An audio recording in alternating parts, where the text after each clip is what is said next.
ओम नमः शिवाय। हरे कृष्णा। आप सभी के दिन शुभ हो। आज 2 फरवरी दिन सोमवार है। फागुन मास कृष्ण पक्ष के प्रदीप्ता तिथि है। फागुन का महीना हिंदू धर्म में बहुत ही खास रखा है। आज सूर्य उदय सुबह 7:09 से सूर्य अस्त शाम 6:01 होगा। आज के दिन शुभ की बात करें तो आज सोमवार को अभिजीत मुहूर्त दोपहर 12:12 से 12:55 तक रहने वाला है। राहु काल सुबह 8:32 से 9:53 तक रहेगा। चंद्रमा कर्क राशि में संचार करेंगे। धार्मिक शास्त्र के अनुसार फागुन मास बहुत ही महत्व मास माना गया है।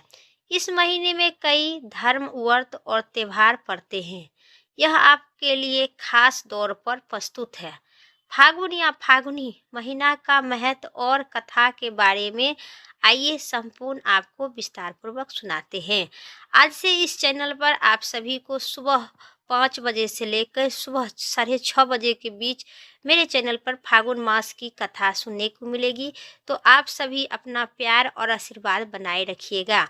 और इससे पहले मेरी चैनल पर कथा सुनने के लिए आप सभी को दिल से आभार। आज से फागुन मास महात्म की कथा मंचित और श्रद्धा से जरूर सुने और मैं अपने आप सभी अपना प्यार और आशीर्वाद कमेंट बॉक्स में जरूर लिखें।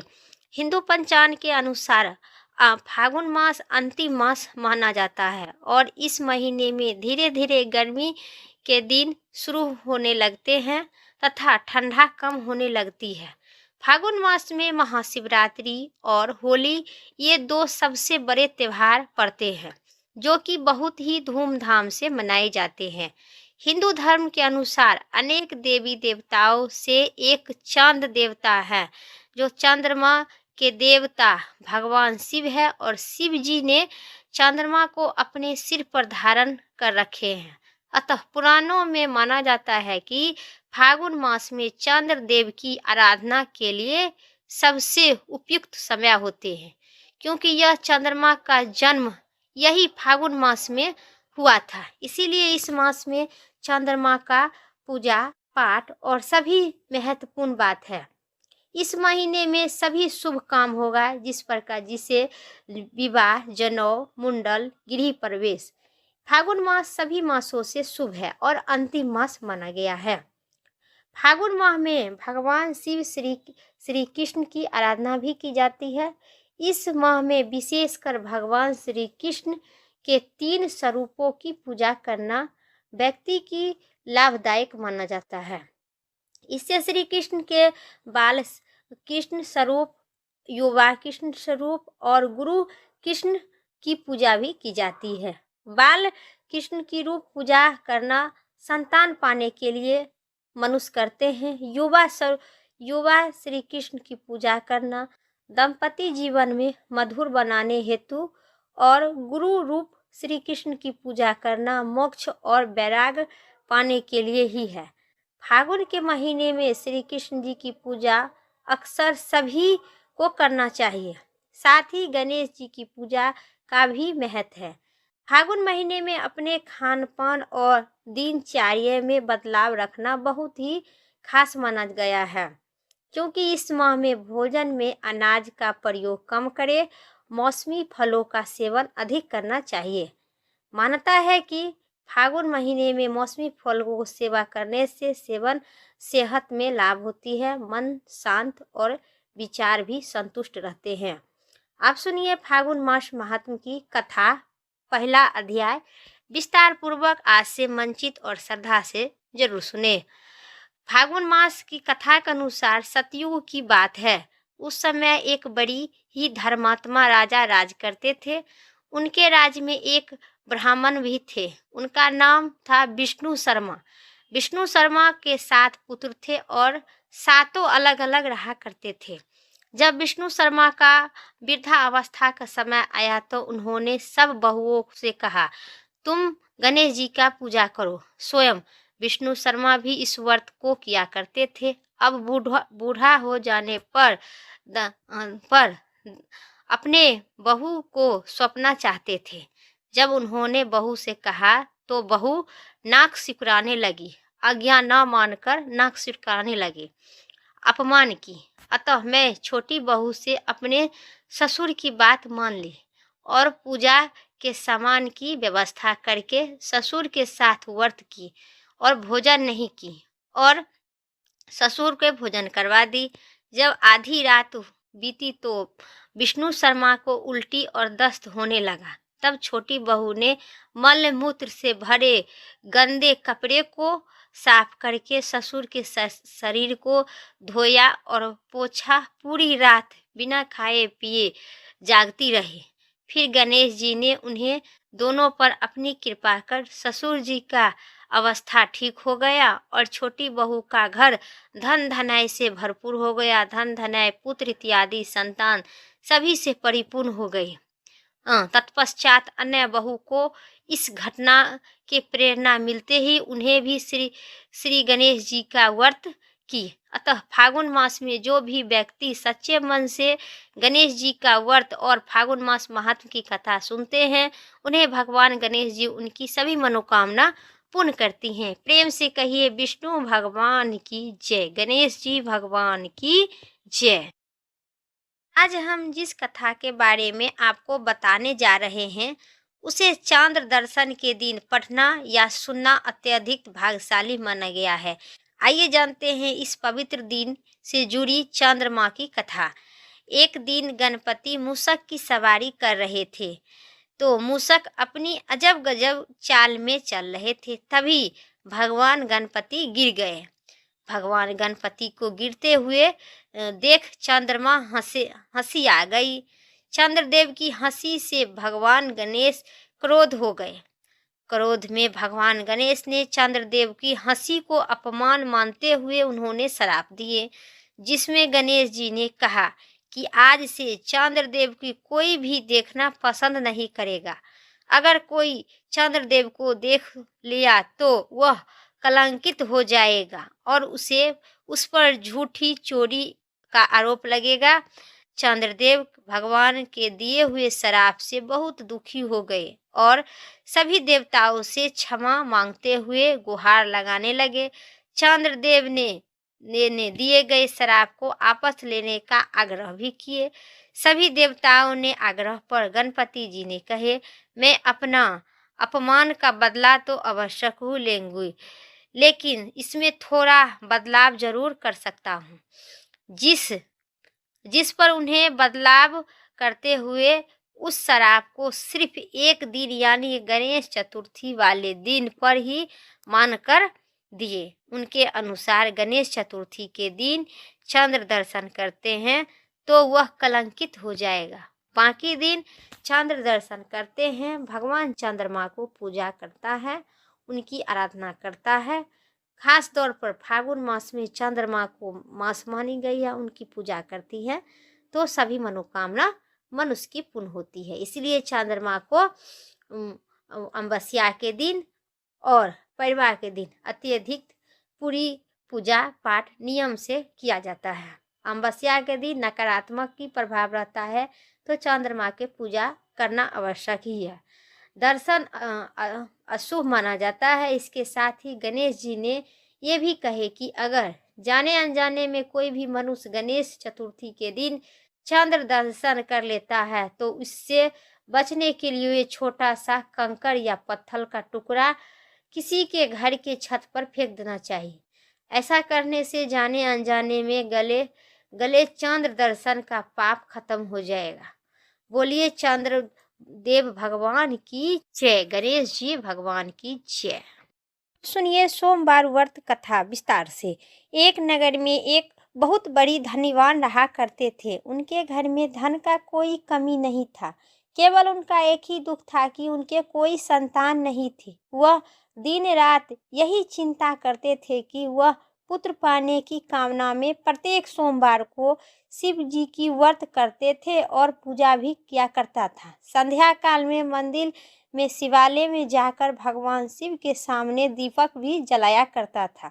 उनके इस भक्ति को देखकर एक दिन माता पार्वती जी ने भगवान शिव से कहे, प्रभु यह साहूकार आपका अत्यधिक भक्त है और सतदेव आपका व्रत पूजन श्रद्धापूर्वक करता है।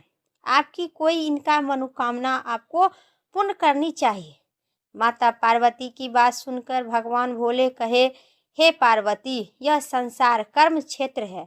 जिस प्रकार किसान खेत में जैसा बीज बोता है वैसा ही फल काटता है, उसी प्रकार इस संसार में जो भी व्यक्ति जो कर्म अनुसार ही फल भोगना पड़ता है।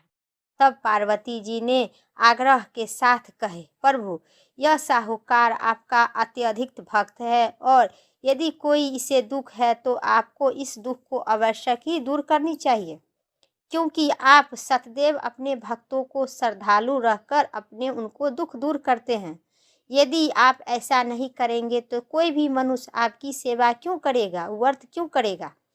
पार्वती का ऐसा आग्रह देखकर भगवान शिव ने कहे, हे पार्वती, इस साहूकार के कोई पुत्र नहीं है।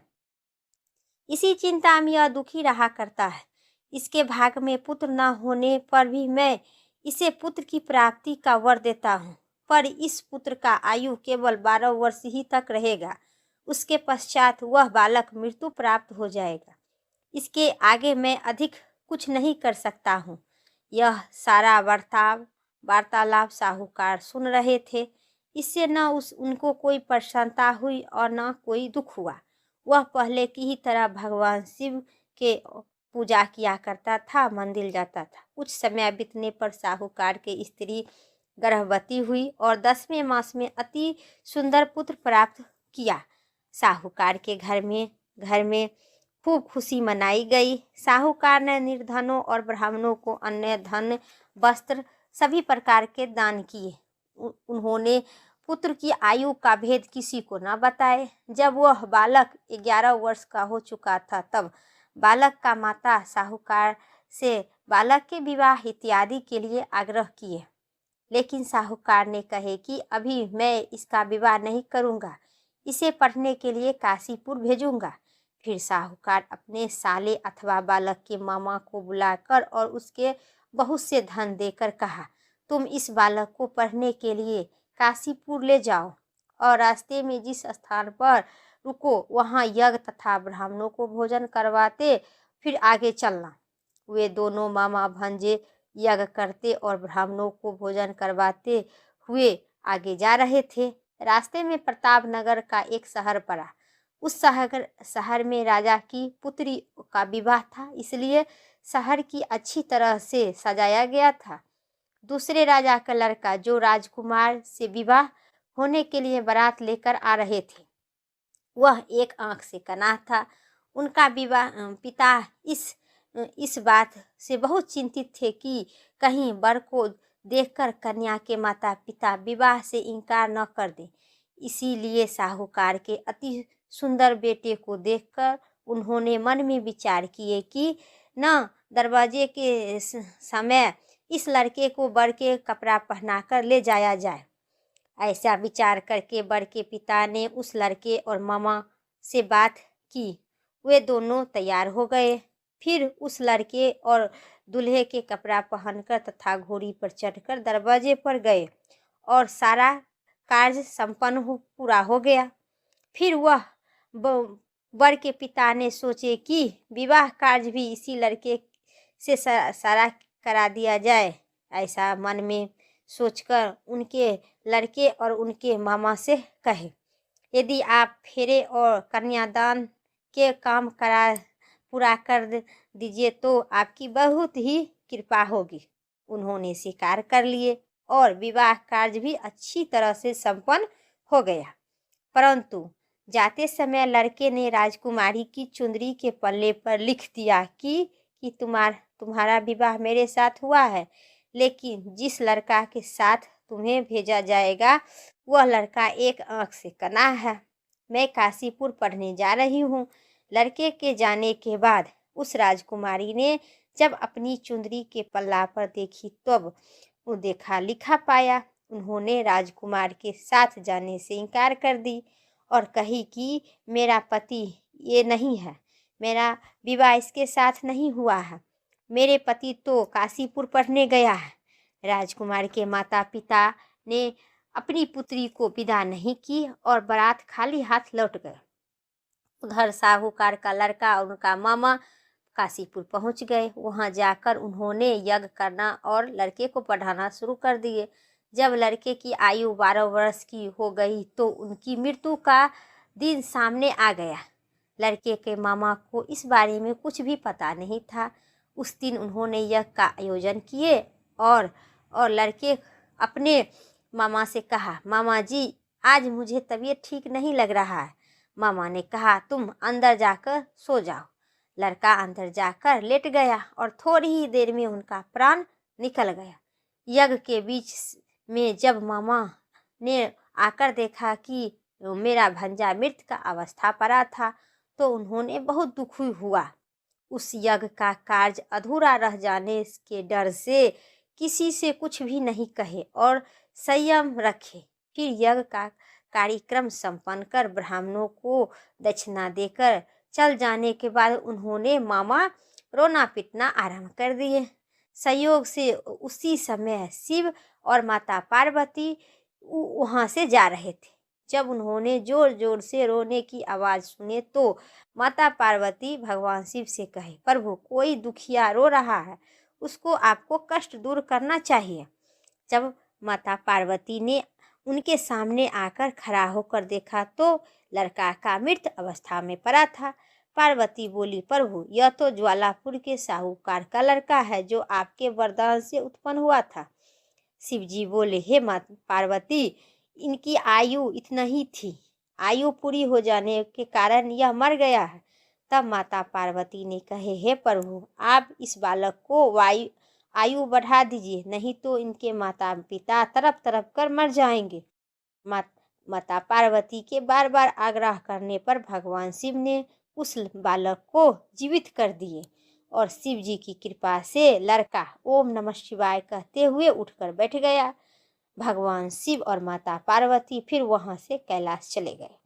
जब वह लड़का और मामा उसी प्रकार यज्ञ करते तथा ब्राह्मणों को भोजन करवाते हुए अपने घर की ओर चल दिए। रास्ते में प्रताप नगर पहुँचे और वहां पर आकर उन्होंने यज्ञ आरंभ कर दिए। जब वहां का राजा उधर से गुजर रहे थे तो उन्होंने देखे लड़के को, उनका मामा को पहचान लिए और अपने महल ले जाकर उन दोनों को बहुत सुंदर आदर सत्कार किए। साथ ही बहुत सी धन धनय से आभूषण और वस्त्र देकर उन राजकुमारी और राजकुमार के साथ विदा कर दिए। जब वे अपने शहर के निकट पहुँचे तो मामा ने कहा कि मैं पहले तुम्हारे घर जाकर सूचना दे आती हूँ। जब उस लड़के का मामा घर पहुँचा तो साहूकार और उनकी पत्नी घर के छत पर बैठी थी और उन्होंने यह प्रण रखे थे कि यदि हमारा पुत्र सकुशल न लौट कर आएगा तो हम नीचे नहीं आएंगे, नहीं तो छत से कूदकर अपने प्राण दान देंगे। इतने में उस लड़के के मामा ने आकर बताया कि आपका पुत्र सकुशल वापस आ गया है, तो उनका विश्वास नहीं हुआ।